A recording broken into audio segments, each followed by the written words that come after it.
Hello বন্ধুরা, আশা করি তোমরা সকলে খুব ভালো আছো। আমরাও ভালো আছি। তো আমি হচ্ছি রুমকি। আবার পরবর্তীতে নতুন একটা ভিডিও নিয়ে চলে আসলাম।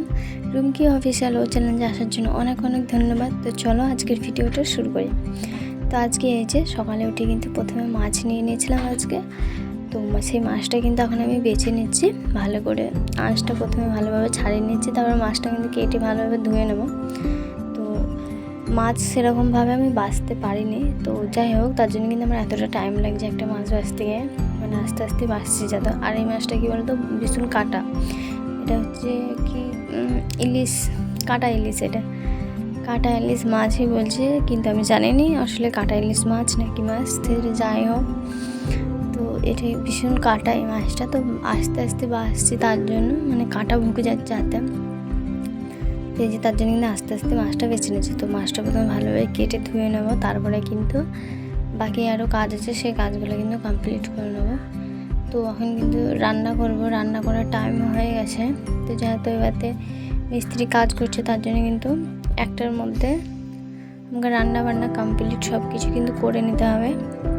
তার জন্য কিন্তু তাড়াতাড়ি করে সব কাজগুলো করে নিয়েছে। সকাল থেকে কিন্তু সব কাজ হয়ে গেছে, বাসি কাজ করা হয়ে গেছে, স্নান টান সবই করা হয়ে গেছে। তার জন্য কিন্তু তাড়াতাড়ি করে এবার রান্নাটা কমপ্লিট করে নেবো। তারপরে কিন্তু বাকি আমার আরও অনেক কাজ আছে, সেগুলো করবো। আজকে একটু মানে বাইরে যাব, তার জন্য কিন্তু একটু তাড়াতাড়ি রান্নাটা করে নেবো। আজকে একটু ব্যাংকে যাব, তার জন্য মানে যেহেতু ঘর হচ্ছে, তো সে টাকা দিয়ে তো আর ঘর হবে না। তার জন্য কিন্তু মানে লোন নিচ্ছি এক জায়গায়, তো সেই লোনের টাকায় ব্যাংকে ঢুকেছে, তো সেটাই আজকে তুলতে যাব। তার জন্য কিন্তু এই যে তাড়াতাড়ি করে কাজগুলো কমপ্লিট করে নিচ্ছি। কেন 1টা থেকে 1:30টার মধ্যে কি ব্যাংকের মধ্যে যেতেই হবে, নাহলে কিন্তু এদিকে যে আজকে আমাদের ঢালাই হবে, সেই ঢালাইটা কিন্তু কমপ্লিট হবে না। কেন কি টাকা না তুলে আসলে তো ঢালাইটা হবে না। তো দোকানে প্রথমে টাকা দিতে হবে, তারপরে মাল আসবে, তারপরে কিন্তু ঢালাই হবে। তো মিস্ত্রি লেবার সবই লেগে গেছে। তো এখন তার জন্য কিন্তু তাড়াতাড়ি করে রান্নাবান্না কমপ্লিট করে তারপরে কিন্তু ব্যাংকে যাব, পয়সা নিয়ে আসবো তুলে, তারপরে দোকানে দিয়ে আসবো। তারপরে আজকে কিন্তু আমাদের ঢালাই হবে, তো তলাকার যে ঢালাইটা হয় সেটাই হবে।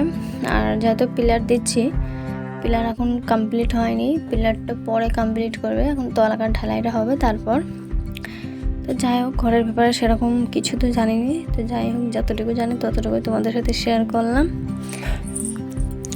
তো এই যে বন্ধুরা, তোমাদের সাথে কথা বলতে বলতে কিন্তু এই যে এদিকে কিন্তু আমার মাছটা ধুয়ে তারপরে কিন্তু এই যে চাল বের করে চাল ধুয়ে নিয়ে ভাত বসিয়ে দিয়েছি। তো ভাত বসিয়ে দেওয়ার পর তারপরে যে এখন আমি কাটাকুটিটা কমপ্লিট করে নিচ্ছি। তো আজকে কিন্তু সিম ভাজা হবে, আর আলু ভাজা হবে, আর মাছের ঝোল হবে। তো এই যে সিমটা কিন্তু প্রথমে আমি কেটে নিলাম, তারপরে এই যে আলুটা কেটে নিচ্ছি ভাজার জন্য। তো তাড়াতাড়ি করে রান্নাবান্না কমপ্লিট করে নিতে হবে। তারপরে এই যে বললাম ব্যাংকে যাব। আর একটা কথা কী বলতো বন্ধুরা, আমি সেরকমভাবে কিন্তু গুছিয়ে ভালোভাবে কথা বলতে জানিনি। তো যতটুকুই পারি ততটুকুই তোমাদের সাথে শেয়ার করছি। যদি ভিডিওতে ভুল কিছু বলে থাকি তো প্লিজ বন্ধুরা ক্ষমা করে দিও। আর যদি ভিডিওটা ভালো লাগে অবশ্যই কিন্তু লাইক কমেন্ট শেয়ার করে এবং সাবস্ক্রাইব করে আমার পাশে থেকো। তো আর ভিডিওটা কেমন লাগলো অবশ্যই কিন্তু কমেন্টে জানাবেন। আর আমার কথাগুলো কোথায় ভুল হচ্ছে কোথায় ঠিক হচ্ছে সেটাও কিন্তু তোমরাই ঠিক করবে, তোমরাই কমেন্টে জানাবে। তো আমি চেষ্টা করব যাতে ভালোভাবে বলার, ভালো ভিডিও দেওয়ার, ভালোভাবে সব কিছু চেষ্টা করব। আর একটা কথা কি, সেরকমভাবে আমি এডিট করতে পারিনি, মানে কিছুটা শিখেছি ভিডিও দেখে দেখে। তো সেরকমই, তার জন্য কিন্তু অত ভালো এডিট জানি না। তো যতটুকু জানি ততটুকুই করার চেষ্টা করছি। জানি না ভিডিও তোমাদের কেমন লাগবে, তোমরা কমেন্টে জানাবে আমার ভিডিও কেমন লাগছে, মানে কোনটা ভুল বলছি কোনটা ঠিক বলছি, তোমরাই কিন্তু কমেন্টে সব কিছু জানাবে। তো আমার কিন্তু কাটাকাটু কমপ্লিট হয়ে গেছে, অতটা তোমাদের সাথে শেয়ার করতে পারলাম না, যেহেতু ব্যাংকে যাবো তার জন্য খুব তাড়াতাড়ি করছি, আমি লেট হয়ে যাবে। তো এই যে ভাত হয়ে গেছে, ভাত নামিয়ে নেবো। আর এই যে তার জন্য এই যে আলু আর সিম ভাজাটা প্রথমে কী বলতো হলুদ নুন মাখিয়ে রেখে দিয়েছি, যাতে আলুটা হলুদ নুন মাখিয়ে রাখলে জলটা বেরিয়ে যাবে, তো ভালোভাবে কিন্তু ভাজা হবে। তার জন্য যে হলুদ নুন মাখিয়ে রেখে দিচ্ছি, সিমটাও হলুদ নুন মাখিয়ে রেখে দেবো। তো আলু ভাজাটা কিন্তু মাখানো হয়ে গেছে, আর এই যে সিমটাও মাখিয়ে নিচ্ছি।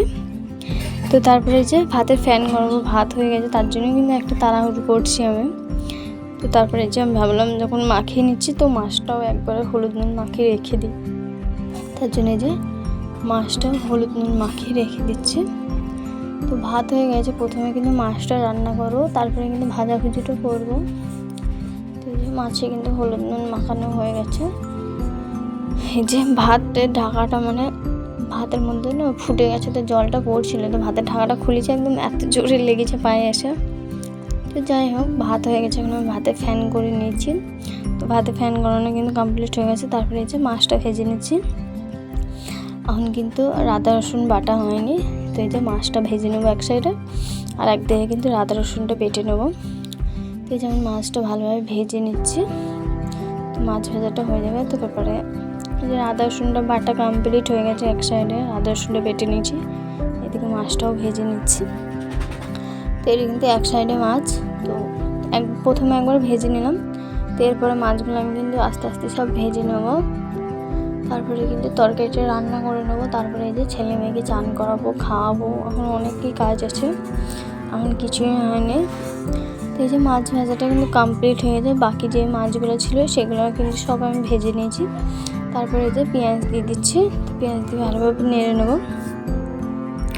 তো এই যে পেঁয়াজটা দিয়ে কিন্তু ভালোভাবে নেড়ে নেবো। পেঁয়াজটা ভাজা ভাজা করে হয়ে গেছে, তারপরে যে টমেটোটা দিয়ে দিচ্ছি, তখন একটু ভালোভাবে নেড়ে নেবো। তারপরে কিন্তু আদা রসুন বাটা দিয়ে দেবো, ভালোভাবে কিন্তু নেড়ে নিচ্ছি, তা নাহলে পরে কিন্তু টমেটোটা সেদ্ধ হবে না। তো তারপরে এই যে আদা রসুনটা দিয়ে দিলাম, তারপরে যে নুন দিয়ে দিচ্ছি। আর একটা আমি কিন্তু চামচ করে নুন দিই না, কেন চামচ করে নুন দিলে আমি আইডিয়া পাই না, নুন কম হয়ে যায় আর নয়তো নুন বেশি হয়ে যায়, তার জন্য কিন্তু আমি হাতে করে নুনটা দিই। তারপরে এই যে হলুদ দিয়ে দিচ্ছি, তারপরে এই যে জিরে গুঁড়ো, ধনে গুঁড়ো আর এই যে লঙ্কার গুঁড়ো সব দিয়ে দিলাম একবারে। তখন কিন্তু ভালোভাবে মশলাটা কষিয়ে নেবো। তো এই যে মশলাটা হালকা একটু লেগে লেগে যাচ্ছিলো, তার জন্য কিন্তু একটু হালকা জল দিয়ে ভালোভাবে মশলাটা কিন্তু কষিয়ে নেবো।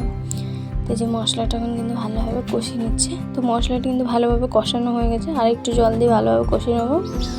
তারপরে কিন্তু জল দিয়ে দেবো। তো এই যে মশলাটা কিন্তু ভালোভাবে কষানো হয়ে গেছে, তখন এই যে জল দিয়ে দিচ্ছি। তো বেশি জল দেবো না, অল্প জল দেবো, যেহেতু মাছ রান্নাই হবে, আলু টালু কিনে শুধু রানবো মাছটা। তারপরে এই যে জল দিয়ে দিলাম, তখন কিন্তু ভালোভাবে ফুটে যাওয়ার পর তারপরে মাছটা দিয়ে দেবো। তো এই যে ভালোভাবে কিন্তু ফুটে গেছে, তারপরে এই যে মাছগুলো সব দিয়ে দিচ্ছি। তো মাছগুলো দিয়েও কিন্তু 5 মিনিট ফুটিয়ে নেবো ভালোভাবে, তারপরে কিন্তু বন্ধ করে দেবো। তো তোমাদের সাথে কিন্তু আর কোনো কিছু রান্না করার ভিডিও শেয়ার করতে পারলাম না, শুধু মাছ রান্নার ভিডিওটা শেয়ার করলাম। তো কেমন লাগলো অবশ্যই কমেন্টে জানাবে, ভালো লাগলে সাবস্ক্রাইব করে আমার পাশে থেকো। বাই বন্ধুরা, আবার দেখাবেন নেক্সট ভিডিও।